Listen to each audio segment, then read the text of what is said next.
Assalamualaikum warahmatullahi wabarakatuh. Sahabat-sahabat Al-Quran, pada video kali ini insya Allah kita akan mempelajari tanda isim yang keempat. Yang pada sebelumnya kita sudah mempelajari 3 tanda isim yang lain. Yaitu pertama, ada yang lewat. Maaf. Yang pertama, nama. Ya, jadi semua nama itu adalah isim. Yang kedua, ta marbutah. Semua kalimat yang huruf terakhirnya adalah ta marbutah, maka itu adalah isim. Yang ketiga, tanwin. Semua kalimat yang bertanwin, sama ada tanwin atas, tanwin bawah, atau tanwin depan, maka itu adalah isim. Saya berharap sahabat-sahabat semuanya sudah mempraktekkan dan sudah mencoba ya untuk mencari isim di dalam Al-Quranul Karim dengan 3 tanda yang sudah kita pelajari. Sekarang kita akan masuk kepada tanda yang keempat, yaitu at-ta'rif. Ya, at-ta'rif. Atau boleh juga kita sebut dengan nama alif lam. Ya, apa? Alif lam. Alif lam at-ta'rif. Alif lam ya atau al itu ada di awal perkataan. Ya, jadi kalau yang tanda sebelumnya kita fokus kepada huruf terakhir. Sekarang pada tanda yang keempat kita fokus di awal perkataan. Ya, jadi alif lam itu ada di awal perkataan. Hurufnya hamzah dan lam. Ya, hamzah dan lam. Ya, alif lam. Ya, hamzahnya nanti disebut dengan hamzah wasal. Ya, namanya hamzah wasal. Jadi kalau kita jumpai kata-kata yang huruf pertamanya adalah alif lam, ya, maka itu adalah isim. Saya akan berikan contoh, ya. Tapi sebelum saya berikan contoh, saya ingin kasih kaedah dulu. Ini kaedah, perlu dicatat kaedahnya. Semua perkataan yang sudah beralif lam tidak boleh bertanwin. Saya ulangi lagi. Perkataan yang sudah beralif lam tidak boleh bertanwin. Maka nanti contoh-contoh ini saya akan mulai dengan perkataan yang bertanwin, kemudian kita akan tambahkan alif lam di awalnya sehingga nanti dia jadi tidak bertanwin. Saya akan mulai dengan contoh ayatun. Ayatun bertanwin ya, ayatun. Kalau saya tambah alif lam di awalnya, maka dia menjadi al-hayatu ya, tidak boleh bertanwin ya. Jadi ayatun berubah menjadi ayatun berubah menjadi al-ayatu ya, al-ayatu tidak boleh bertanwin. Maka lafaz al-ayatu itu adalah isim. Kenapa? Karena huruf pertamanya adalah alif lam. Dan lafaz al-ayatu ya, lafaz ayatu diulang-ulang di dalam Al-Quran itu sebanyak 86 kali. Ya, Masya Allah, jumlah yang sangat banyak. Contoh berikutnya, lafaz hayatun ya, hayatun. Tadi sudah baris depan ya. Coba saya kasih contoh yang baris atas. Hayatan ya, hayatan. Jadi hayatan kalau saya tambah alif lam di awalnya, maka dia menjadi al-hayata ya, hayatan berubah menjadi al-hayata. Maka lafaz al-hayata ya, al-hayata itu adalah isim. Kenapa?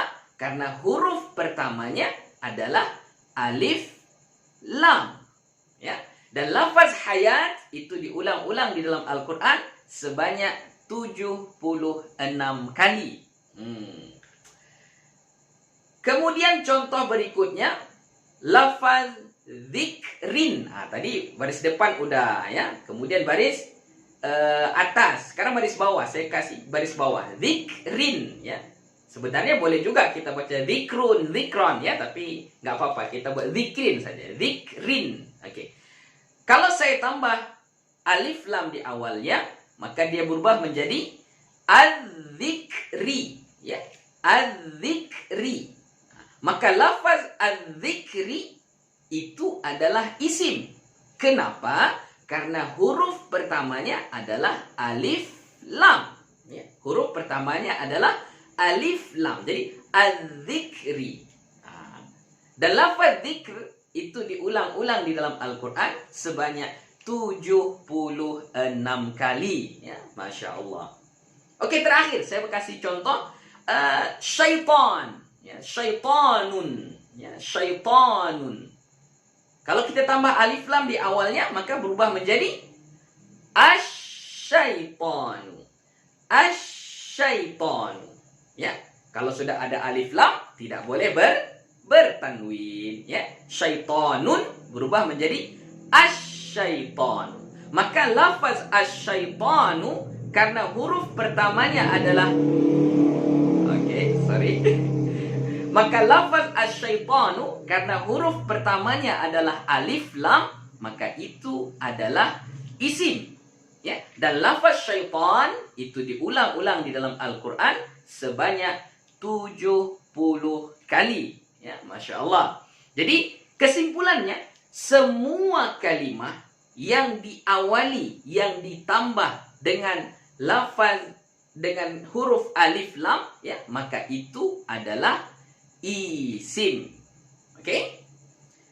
Sekiranya ada orang yang bertanya, Ustaz, kenapa yang tadi contoh pertama al-ayatu lamnya kita baca berbunyi, al-hayatu lamnya berbunyi, tapi pada dua contoh berikutnya tidak ada bunyi lam, tidak ada suara lam. Kita baca tadi az-zikru, az-zikri, asyaitanu ya, asyaitanu ya, ada lamnya ada tapi tidak dibaca. Itu nanti masuk kepada bab tajwid ya. Dalam ilmu tajwid, lam yang dibaca itu kita sebut dengan alif lam qamariyah. Tapi alif lam yang tidak dibaca itu kita sebut nanti dengan sebutan alif lam syamsiyah. Ya, jadi biasanya kalau alif lam qamariyah di atas huruf lamnya ada tanda sukun, ya, tanda baris mati. Sedangkan pada alif lam syamsiyah di atas huruf lamnya tidak ada baris apa-apa. Itu yang menunjukkan huruf lamnya tidak dibaca. Ya, itu insya Allah nanti kalau ada kesempatan saya akan bahas di satu sesi yang khusus untuk ilmu tajwid. Insya Allah ya. Semoga Allah mudahkan semua urusan kita. Oke, kemudian apa lagi? Oke, dalam Al-Quran apakah semua semua perkataan yang dimulai dengan alif lam maka dia otomatis menjadi isim? Oh, tidak ya, tidak semuanya. Oke, tidak semuanya. Ada pengecualian? Yes, ada pengecualian. Ada beberapa perkataan di dalam Al-Quran yang dia seolah-olah dimulai dengan alif lam, tapi sebenarnya dia bukan isim, ya, tapi dia adalah fi'il. Ya, saya ulangi lagi, ada beberapa perkataan di dalam Al-Quran yang secara zahirnya kita tengok dia dimulai dengan alif lam, tapi ternyata dia bukan isim, tapi dia adalah fi'il. Oke, saya akan berikan contohnya. Contohnya adalah lafaz iltaqa, ya, iltaqa. Iltaqa ini contohnya dalam ayat yaumal taqal jam'an. Itu kata yaumal taqal jam'an saja itu diulang-ulang dalam Al-Quran 3 kali, ya. yaumal taqal jam'an. Yang kita maksud situ perkataan iltaqa, ya. Iltaqa nampak tulisannya itu dimulai dengan alif lam, tapi itu bukan isim. Itu adalah fi'il, ya. Itu yaumal taqal jam'an bisa kita tengok pada surah Ali Imran ayat yang ke-155, juga pada surah Ali Imran ayat yang ke-166, dan ada juga pada surah Al-Anfal, ya. Pada surah Al-Anfal ayat 41. Kemudian lafaz iltaqa juga bisa kita jumpai tapi dengan bentuk ayat yang lain, ya. Tadi yaumal taqal jam'an, tapi kalau ini dia faltaqal ma'u, ya. Faltaqal ma'u ala amrin qad qudir. Itu bisa kita jumpai dalam surah Al-Qamar, ya. Surah Al-Qamar ayat yang ke-12. Kemudian apa lagi? Iltaqata. Ya, lafaz iltaqata fi fi'atainil. Oke, sorry. Malam ini kayaknya ramai sekali, ya. Oke. Iltaqata, ya. Fi fi'atainil taqata. Itu ada pada surah Ali Imran ayat yang ke-13. Jadi iltaqata itu juga adalah fi'il, ya, bukan isim, walaupun nampak secara zahir dia seperti dimulai dengan alif lam. Kemudian idil taqaitum, ya, idil taqaitum fi a'yunikum qalila, ya, pada surah Al-Anfal ayat 44, ya. Yang kita maksud di situ kalimah iltaqaitum, ya, iltaqaitum. Sebenarnya ini semuanya lafaznya sama, ya, iltaqa, iltaqata, iltaqaitum, itu sama, ya. Semuanya sama, hanya tasrif fi'il madhi, ya, fi'il madhi dari satu kata, ya, dari satu kata.